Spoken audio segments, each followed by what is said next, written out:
मैं डॉक्टर संतोष कुमार उपाध्याय अभिनव भारत एकेडमी में अंतर्राष्ट्रीय संगठन के विकास के वीडियो को आगे बढ़ाते हुए अंतर्राष्ट्रीय 19वीं शताब्दी में अंतर्राष्ट्रीयवाद और अंतर्राष्ट्रीय संस्थाओं के विकास का 3 कारण की चर्चा हो चुकी है। चौथे कारण की तरफ हम अग्रसर होते हुए, चौथा कारण है विश्व व्यापार एवं विश्व अर्थव्यवस्था का बीजारोपण।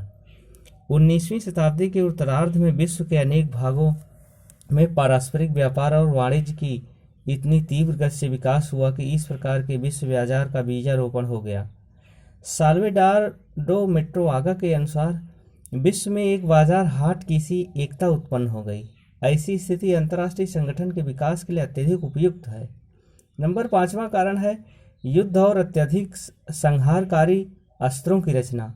युद्ध के शस्त्रों की बढ़ती हुई संहारकारी शक्ति अंतर्राष्ट्रीय शांति और संगठन की खोज का प्रधान प्रेरक शक्ति रही है।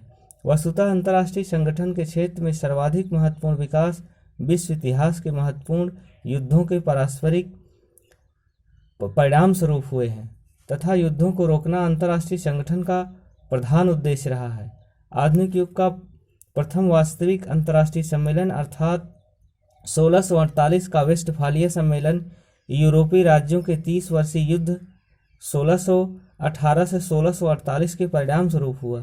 राष्ट्र संघ की स्थापना प्रथम विश्व युद्ध के तुरंत बाद और संयुक्त राष्ट्र संघ की स्थापना द्वितीय विश्व युद्ध के तुरंत बाद हुई। इसी प्रकार 19वीं शताब्दी में नेपोलियन के युद्धों से त्रस्त यूरोप में एक शांति आंदोलन का विकास हुआ। ब्रिटेन यूरोपीय महाद्वीप तथा अमेरिका में शांति समाजों की स्थापना की गई। निशस्त्रीकरण, पंच निर्णय और अंतर्राष्ट्रीय विधि के संहिताकरण जैसे विषयों पर व्यापक वाद विवाद हुआ। इन शांति आंदोलनों में अंतर्राष्ट्रीयवाद के विकास की पर्याप्त सहायता मिली। 1814 के वीना सम्मेलन और उसके बाद के वर्षों में यूरोप के राजनेताओं ने किसी ऐसे साधन के विकास का प्रयत्न किया जिससे राज्यों के पारस्परिक विवादों को युद्धों और शस्त्रों के प्रयोग के बिना वार्ता के द्वारा सुलझाया जा सके। वीना सम्मेलन के बाद परंतु कंसेंट ऑफ यूरोप या यूरोपीय सहयोग तथा 1899 के और 1907 के हेग निशस्त्रीकरण सम्मेलन इसी खोज के परिणाम थे। 19वीं शताब्दी के उपयुक्त विकास ने अंतर्राष्ट्रीय संगठन के विकास के लिए अनुकूल पृष्ठभूमि तैयार की। इसी शताब्दी में व्यापक रूप से 5 दिशाओं का विकास हुआ। पहला है consent of Europe. Consent of Europe या यूरोपीय सहयोग अंतर्राष्ट्रीय शासन का बीजारोपण। कंसेंट ऑफ यूरोप या यूरोपीय सहयोग के अंतर्राष्ट्रीय नियामक के रूप में युद्ध और बल प्रयोग के स्थान पर वार्ता और मध्यस्थता को स्थापित करने की दिशा में 19वीं शताब्दी का सर्वाधिक महत्वपूर्ण विकास था।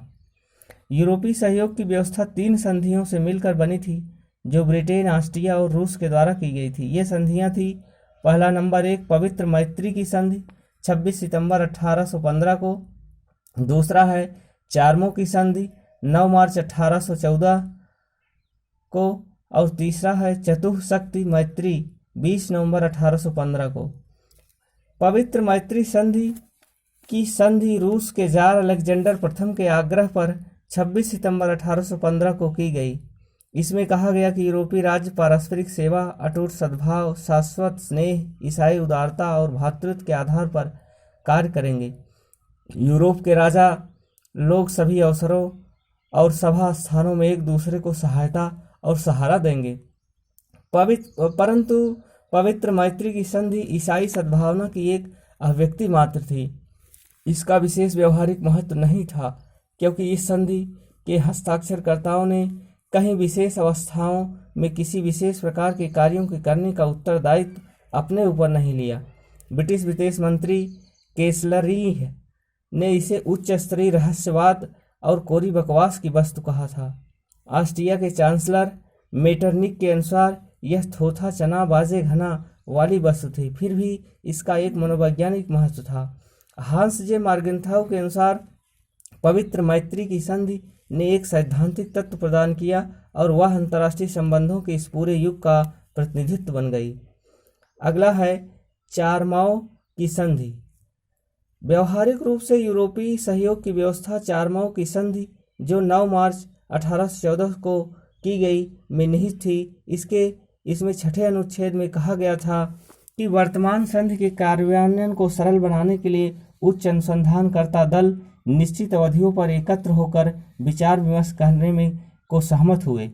इन सम्मेलनों में इन दलों को प्रभु स्वयं अथवा उसके मंत्री एक साथ मिलकर समान हितों पर तथा उन कार्यवाहियों पर विचार करेंगे जो इनमें से किसी भी अवधि में राष्ट्रों के संघ और यूरोपीय शांति को कायम रखने के लिए सर्वाधिक उपयोगी समझी जाएगी। संक्षेप में इसका अभिप्राय यह था कि यूरोप में अंतर्राज्यीय विवाद शस्त्रों के बल पर नहीं सुलझाए जाएंगे, वरन 4 बढ़ती हुई शक्ति ब्रिटेन, ऑस्ट्रिया, प्रसा और रूस तथा विवाद से संबंधित अन्य शक्तियों के सम्मेलन द्वारा सुलझाए जाएंगे। बहुत बहुत धन्यवाद। आज यहीं तक, फिर अगले वीडियो के साथ मैं आपके समक्ष पुनः उपस्थित होऊंगा। धन्यवाद।